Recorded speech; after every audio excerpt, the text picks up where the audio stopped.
Le principe va être, par exemple, le développement de modules, alors uniquement des modules, hein, donc on va chercher de l'information, éventuellement d'un web service, et on veut y afficher dans un module.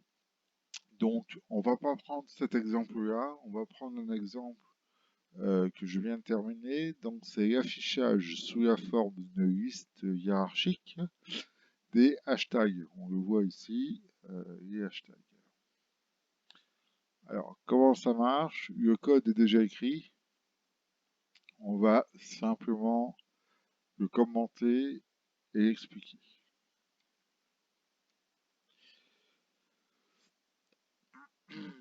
Alors, dans un premier temps, on voit qu'on a un répertoire mode tree tags. Donc, tree tags, c'est le nom du module qui est placé en local sur mon serveur WAMP dans le dossier www, Joomla, dans les modules et dans un dossier que j'ai créé, mode tree tags. Le nom du dossier, a priori, doit commencer par mode underscore. Dans ce module, dans ce dossier, nous avons un sous-dossier TMPL. Ce fichier TMPL, donc template, hein, pour ceux qui ignorent, on a juste une ligne. On est bien d'accord que ce que j'explique, c'est ce que moi j'ai compris, et en l'occurrence, là, je n'ai pas compris, donc on va chercher, on définit underscore gexec. Alors, tous les commentaires sont les bienvenus. N'hésitez pas d'ailleurs à m'expliquer, quitte à ce que je refasse une vidéo ou que je redéfinisse mon article. Donc là, on a juste ça, en gros, rien. Maintenant, on va s'attaquer au code. Alors, il nous faut un fichier index.html qui, lui, nous sert à rien. C'est-à-dire que on met juste, en l'occurrence, pour ce cas-là, du contenu fixe, et pour l'instant, c'est tout. On a, donc ça c'est pas compliqué, on a un fichier CSS qui va permettre de définir le style de ce que l'on veut afficher, qui, à l'heure où je vous parle, n'est pas terminé. Mais on a donc le module correspond à une div au niveau HTML. Donc, si on affiche la page et qu'on cherche test, on a bien une div ici. Voilà, on a des divs partout. Et alors, on a ici, on a une voilà, div hashtag. Donc là, c'est le nom de mon. Alors, faut pas que je me plante. Là, on est dans une div et non pas un module. Donc c'est du HTML. On a une div qui va être le conteneur de l'intégralité du module Joomla avec son titre. Alors ça, c'est le titre Joomla. Ça, c'est le titre que j'affiche. Enfin, moi, je vais afficher à la place du titre Joomla. Et on a le contenu. Le principe de mon module, c'est de lister l'intégralité des. Alors, il faut que je retourne sur mon administrateur. Le principe, c'est de lister l'intégralité des tags qui sont dans Joomla, tags par défaut, et de les afficher simplement sous une forme de liste à puces. Donc les tags, pour rappel, c'est ce qu'on a dans les composants tags, et ils sont hiérarchisés. Donc on a un niveau 1, un niveau 1.1, 1.2, donc tout ça c'est au même niveau. Niveau 2, même niveau que niveau 1. 2.1, c'est un fils de 2. 3 est à la racine, comme le 2 et le 1.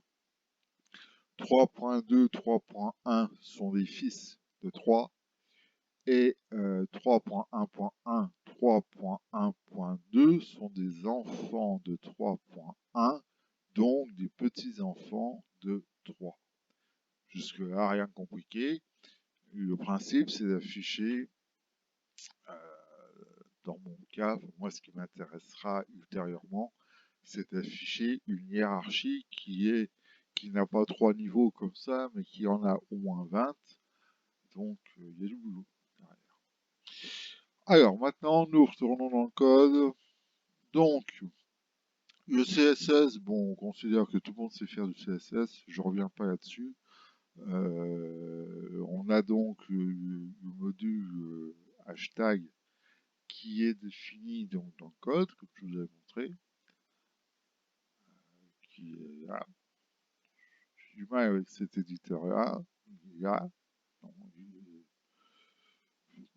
enfin, je vous l'ai montré dans le hyper, pardon. Il est là. Et il doit être dedans, voilà. Il est dans mon hyper. Alors on va attaquer le hyper parce que c'est le plus important. Donc en gros, pour ceux qui connaissent un peu la programmation objet, c'est-à-dire pas moi, j'y connais absolument rien en objet. J'ai tout fait avec de l'aide de gens que je remercie vraiment sincèrement qui viennent d'un groupe Facebook Joomla Lorraine. Et franchement, ils m'ont vraiment sorti une épine du pied. Je précise que je suis plus orienté développement procédural, donc ça se fait plus, je suis tout jeune. Et tout ça, bah, j'ai un peu trouvé sur le terrain, hein.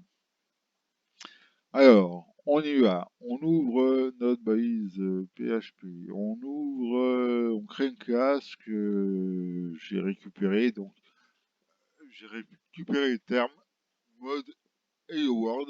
Tiens, c'est bizarre pour un développeur. Hyper. Pour ceux qui savent ce que ça veut dire Hyper dans le Joomla, je suis preneur, hein. J'ai vu ça partout. Je sais pas du tout à quoi ça correspond. Hyper. Moi, je connais que Ape des Beatles. Alors, on a des docs, là, bon, là, c'est des docs, on s'en fout un peu, et on crée une fonction statique publique. Alors ça, c'est toute la merdouille objet. Donc en gros, ça doit être, de mémoire, ça s'appelle une méthode qui s'appelle getElo et qui prend des paramètres. Comme si on ne pouvait pas faire une fonction. Enfin bref. $document, on va chercher une classe qui a été instanciée, donc un objet, je pense. JFactory, et quand il y a 2 points, c'est un truc particulier, un truc objet un peu bordélique, je sais jamais, il y a un truc, des fois faut 2 points, des fois faut le flash. On va chercher un document, on ajoute une feuille de style, et dans les paramètres de la feuille de style, ça c'est à peu près logique, on met le chemin à partir de la racine du dossier Joomla. Quand même, c'est pas le truc en entier que je n'ai plus sous la main, qui permet d'aller chercher la feuille de style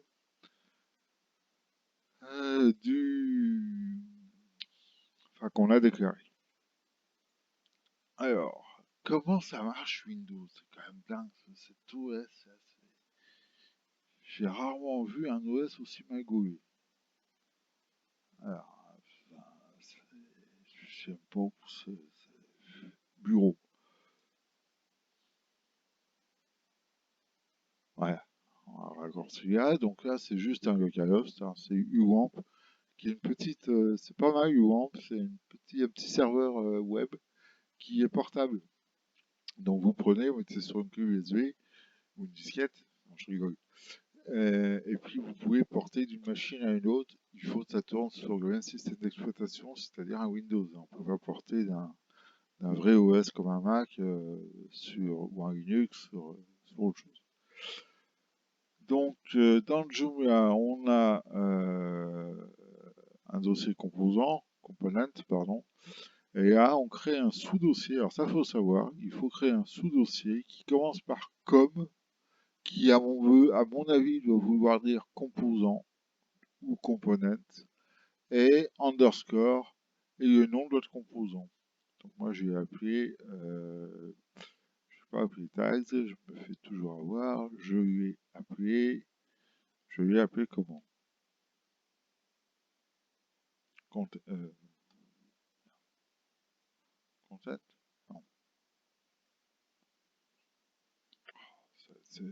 ça c'est compliqué à retrouver.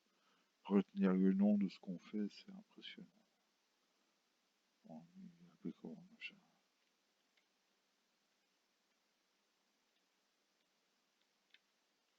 Voilà, il est appelé mode Tritags. On verra. Donc il est là, il est Tritags. Ah, bah il n'y est plus. Il n'y est plus. Ah bah oui, parce que c'est pas un composant, je dis une connerie, c'est un module. C'est un module, donc on va dans le dossier module. Donc moi ce que j'ai fait, c'est simplement des modules. Donc dans le dossier module, on a un truc qui s'appelle mode, comme module, je suppose, Tritags. Voilà. Et là-dedans, on a des fichiers à supprimer. Alors, c'est quoi ces fichiers-là? Ce sont des fichiers de sauvegarde de mon éditeur de texte. Il est créé quand j'enregistre. Et donc, on n'en a aucune utilité dans la démo. Voilà, donc on est là. Et dans Tritags, je disais, il va chercher mon fichier CSS Tristyle. Ensuite, on récupère. Alors, c'est là où on rentre dans des trucs où il faut comprendre. Et là, j'ai eu beaucoup de mal à comprendre. C'est que euh, Joomla possède dans sa caisse à outils de base des fonctions, enfin des méthodes, des classes, des machins objets là, qui permettent d'aller faire certaines opérations de base, comme notamment récupérer une connexion de base de données. Voilà. Dans le JFactory, ça doit être la caisse à outils, en fait. On est bien d'accord, je m'adresse aux débutants, autant débutants. Et on va chercher, donc get, hein, ça c'est une méthode get ou set, donc ça tous les développeurs connaissent à peu près la différence. Get c'est pour récupérer, set c'est pour affecter. On va chercher un objet database. Alors DBO, ça doit être database object. Quand je dis ça doit être, c'est pas moi qui ai tout écrit, hein, on est bien d'accord. Moi je me suis basé sur un exemple et je l'ai enrichi parce que j'en suis incapable d'écrire ça. On va maintenant récupérer des informations. Donc en clair, on va lancer une requête SQL. Alors là, on va se marier parce que quand vous allez voir ça, vous allez dire c'est pas possible. Donc, on crée un objet query. Et query, en fait, on va y récupérer des informations. Donc, on lance une première méthode, alors, on y va, qui va renvoyer un objet. Donc, getQuery true. Ensuite, on va associer, enfin concaténer, comment on pourrait dire, rajouter à cette première méthode une deuxième méthode qui s'appelle select. Donc select, ça correspond, si on parle SQL, que les gens se comprennent, à un select en SQL. Et là-dedans, on lui dit qu'on va chercher dans mon select deux objets de base de données que j'ai définis en haut, DB, un truc codename, donc c'est pour récupérer, d'après ce que j'ai compris, des informations de la base, et on lui passe en paramètre un tableau, attention, on va se marrer, un tableau des noms des champs de la base de données. Ce serait tellement simple de faire une requête SQL. Et ensuite, il faut lui dire comment SQL, où est-ce qu'on va les chercher. Donc on rajoute à cet objet, hein, puisqu'on peut toujours rajouter des méthodes, une méthode from. Et là, on va lui donner donc codename, c'est pareil, ça c'est dans la bibliothèque de Joomla. Ça permet de faire des opérations particulières que je ne connais pas. Je ne suis même pas allé voir dans le code, mais vous irez voir dans la doc Joomla, c'est expliqué, je suppose. Et là, c'est le nom de ma table, Joomla Tags, qui est une table définie par défaut dans Joomla. Et on continue, on reconcaténe une une autre méthode, order, qui correspond à quoi? Un order by en SQL. Eh ouais, il faut savoir. Et une fois que cet objet query est préparé, parce qu'en gros c'est préparation d'objet, hein, ce qu'on fait, si j'ai bien compris, on va lancer la requête SQL. Et là, on fait ça avec cette query et on passe l'objet query en paramètres. Voilà. Parce que moi je fais en 2 lignes et ils le font en 7. Et là, cette requête est lancée sur le serveur. Alors on voit pas, hein, on voit rien là-dessus, on voit rien, c'est de l'objet. Hein. Et la requête est lancée sur le serveur et retourne des informations. Alors, où les informations sont retournées, il faut savoir. Et donc a priori, ce serait dans l'objet database. A priori, puisque ensuite on peut charger une colonne avec donc toujours dans la caisse à outils Joomla, hein, on a une méthode UO de colonne qui permet de charger le contenu des résultats. On charge ça dans une variable colonne. Je suppose que c'est une variable, ça n'a pas l'air d'être un objet. Je définis une variable t dans laquelle je récupère l'intégralité des résultats sous forme de liste. Alors là, il faut comprendre quelque chose, j'ai eu du mal à comprendre. C'est que il y a plusieurs méthodes dans la caisse à outils Joomla, je vous renvoie sur la doc, qui permettent de récupérer des informations sous différentes formes. Voilà. Alors, il y a toute une doc, je sais plus où. On va faire une recherche, on va sûrement la retrouver. Et en fait, en fonction de la, comment dirais-je, de la forme en fait des résultats qu'on souhaite récupérer, on va utiliser une méthode ou une autre. Ça, je ne vous cache pas, j'ai eu beaucoup de mal à comprendre. Une fois qu'on m'a expliqué, effectivement, ça va mieux. Voilà, donc on a un get query et là voilà, on a donc la requête SQL machin et là vous voyez, on peut récupérer ça sous la forme d'une liste d'objets. Mais on peut récupérer ces mêmes résultats sous d'autres formes. Ça c'est les objets listes, ça c'est qu'est-ce qu'on a d'autre? Pas d'autre, je vous laisse regarder la doc, hein, parce que ça c'est un UO de résultats. Donc ça c'est pour une liste de résultats.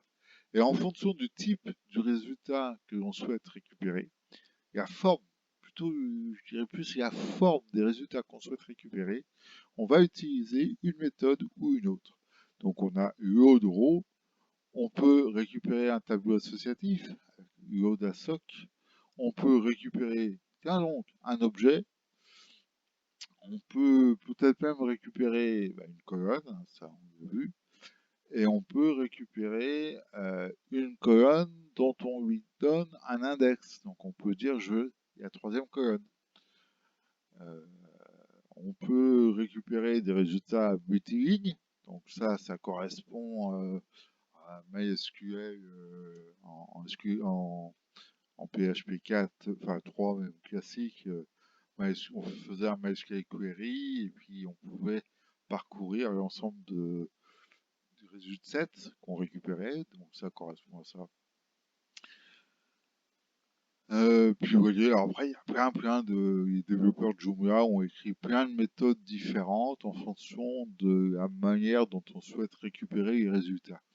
Alors ça, honnêtement, je critique pas, je trouve que c'est une bonne idée. Mais il manque un peu de doc pour comprendre, parce que j'ai eu un mal de chien à comprendre. Et là, je remercie vraiment les développeurs du groupe Joomla Lorraine sur Facebook. C'est eux qui m'ont expliqué. Chapeau.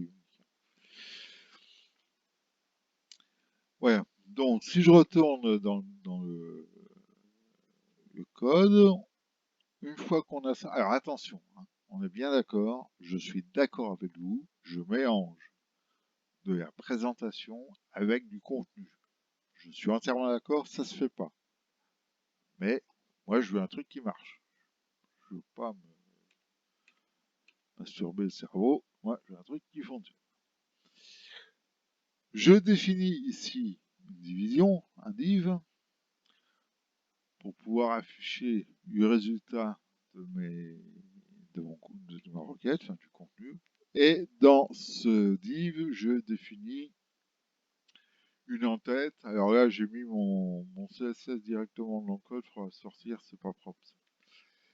Ce qui correspond dans mon résultat, voilà, on l'a ici, à mon titre en jaune, sur fond jaune, encadré en bleu. Si on veut l'encadrer en, je sais pas, red, orange, orange, j'enregistre, j'actualise, et on est bien en orange. Donc on est bien sur le bon fichier. Ensuite, donc les résultats dans ma variable résultat, on charge avec load object list, on charge une liste d'objets qui contiennent les résultats de ce qu'on veut. Et puis là, c'est un parcours classique avec des boucles pour pouvoir lister le contenu. Donc là, ça marche pas comme ça. Je connais mal l'éditeur. Hein. J'ai pris le premier truc que j'avais sous la main. Donc, bon, ça, on va détailler rapidement quand même. Donc, pour chacun des résultats obtenus, donc on aurait pu faire un for each. Hein. J'ai fait un for avec récupérer le total des résultats. Donc, je démarre ma boucle. Dans ma boucle résultat, je vais chercher, enfin, je teste si le niveau, donc le niveau, il est dans les objets. Il est même, si on regarde sur le PHP MyAdmin, qui n'est pas là, il est là, il n'est pas là. Dans mon PHP MyAdmin,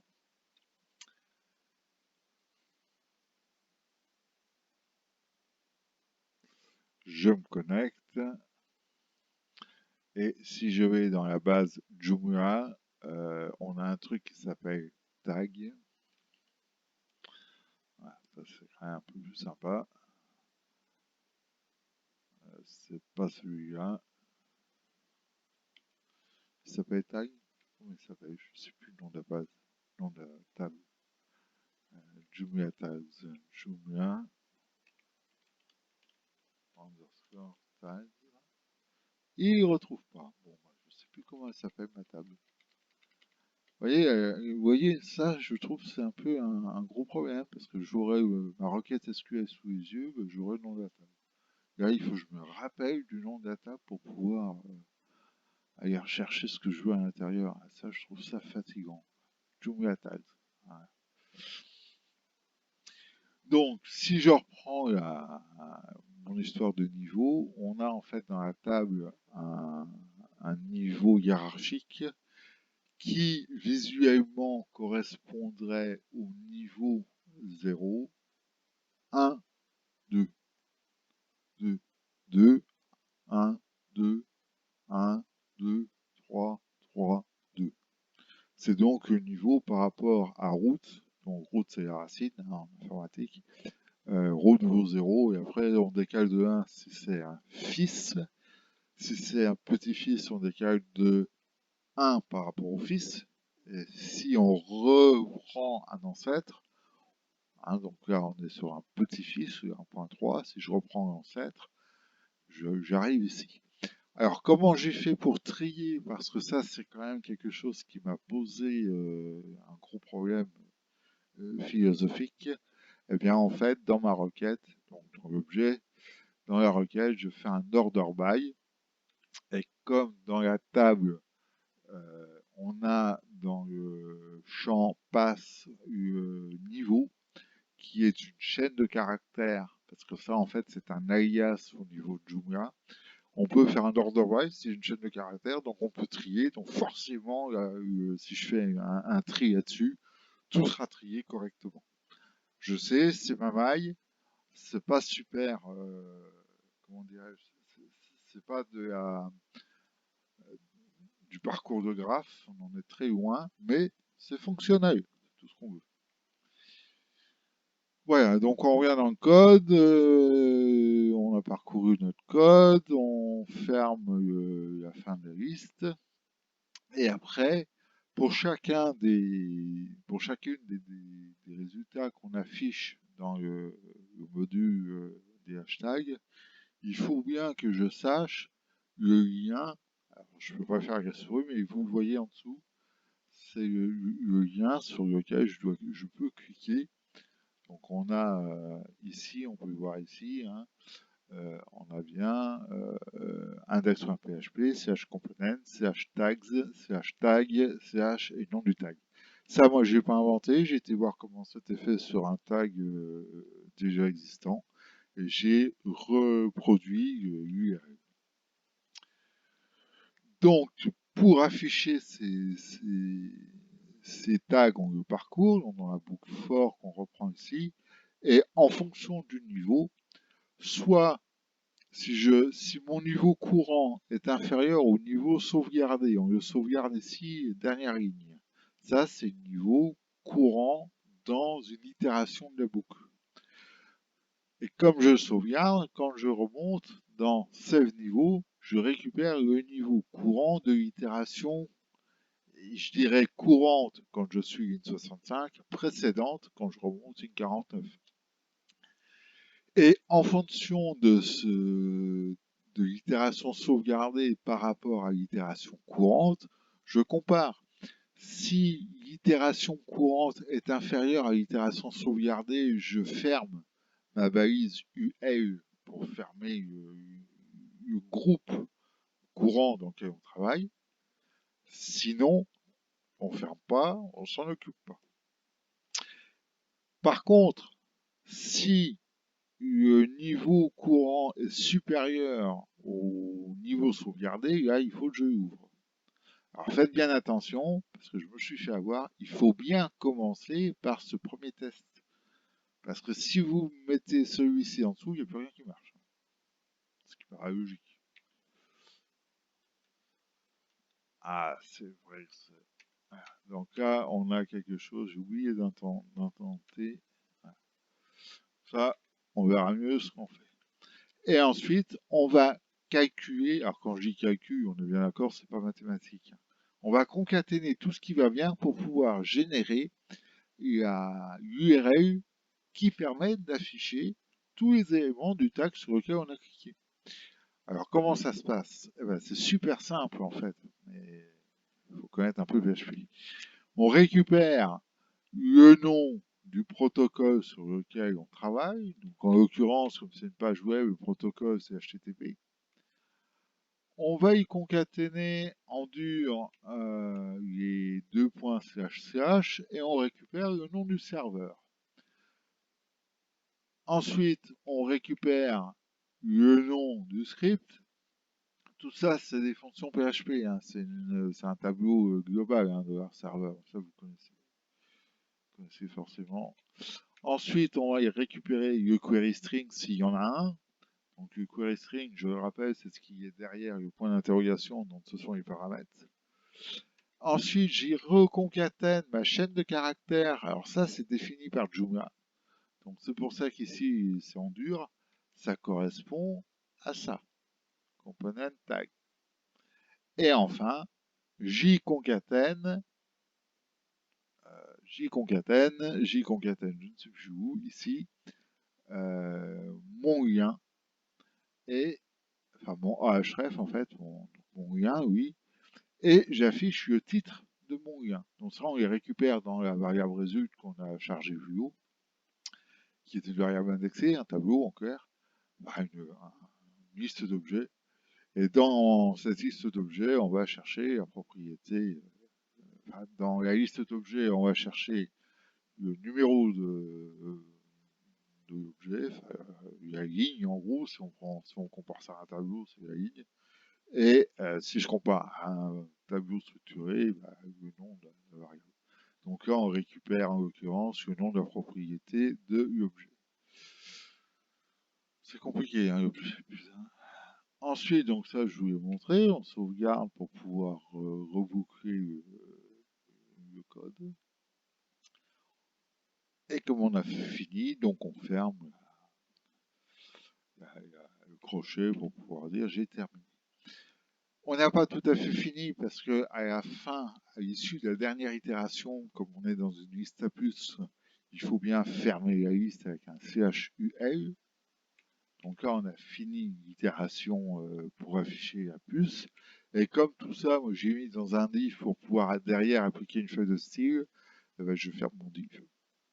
Et puis je ferme mes deux crochets qui étaient ouverts un peu plus tôt. Voilà. Bon, petite vidéo rapide, hein, petite demi-heure pour expliquer comment ça marche. Euh, bah, je crois qu'on a fait le tour. Hein. Donc après, on va enregistrer ça. Le hyper et index. Donc ça, l'index, il est conseillé de mettre une chaîne, n'importe quoi. Le but, c'est qu'il y ait un truc. Alors, voilà, il y a un truc. Il y a un truc. On pourrait mettre le nom de l'auteur, ce serait marrant. Hein. Ensuite, qu'est-ce qu'on avait d'autre? Le tritage, donc ça, c'est tout un mamal que je vous laisse un peu de temps pour aller permettre de récupérer les- En gros, si j'ai bien compris, ça permet de dire, bah là, on va bosser avec time module, donc ligne 22, mode tritage, ça on a défini son nom. Et puis, alors là, ça va définir des trucs propres à Joomla qui permettent, si j'ai bien compris, donc ça require ça va chercher le fichier hyper en allant récupérer le chemin, dire name, de la variable underscore file, c'est-à-dire le fichier courant. Et puis bah là, en fait, on va déclarer, on va rechercher pourquoi, des paramètres, des machins. Ça marche. On est où? Bah, je crois qu'on a fait le tour. Ça, ouais. Ah oui, non, il y a encore ce truc-là. Il y a encore ce fichier XML. Alors ça, récupérez-le et recopiez-le. En gros, quand on va intégrer un composant dans Joomla, qu'on va l'installer. Donc moi, il n'est pas installé là puisque je développe en même temps, donc on est bien sur le même serveur. En fait, je développe sur le serveur Joomla, serveur web ou Joomla, on va dire comme ça. Par contre, si votre composant, alors moi je vais pas m'en servir parce que comme je suis pas sûr de moi, je vais reprendre mes fichiers tels quels. Mais si vous souhaitez emporter votre composant pour le distribuer, il faut définir donc un fichier XML qui va définir tout ce dont vous avez créé, donc vos fichiers, euh, le nom du truc, l'auteur, la version, une description, enfin des métadonnées en gros, et puis définir ici l'ensemble des fichiers qui vont être utiles. Il y a même des histoires de configuration, mais moi je m'en occupe pas ici, j'en ai pas besoin. Donc là, on va définir tous les fichiers dont vous avez besoin pour le composant. C'est pareil, ça, on garde, copier-coller, ça suffit très bien pour débuter. Enfin, moi, c'est comme ça que j'ai fait et c'est comme ça que je continuerai à faire. Là, on est dessus, défaut, on l'a vu. Bon, là, c'est simplement ma feuille de style. Alors, petite parenthèse quand même, il faut savoir, c'est aussi une question que je me suis posée, donc je précise, il faut savoir qu'au sein du composant, la feuille de style, elle est ici. C'est-à-dire que vous pouvez, quand vous créez un module, intégrer la feuille de style au cœur du module et non pas dans votre CSS de personnalisation de Joomla.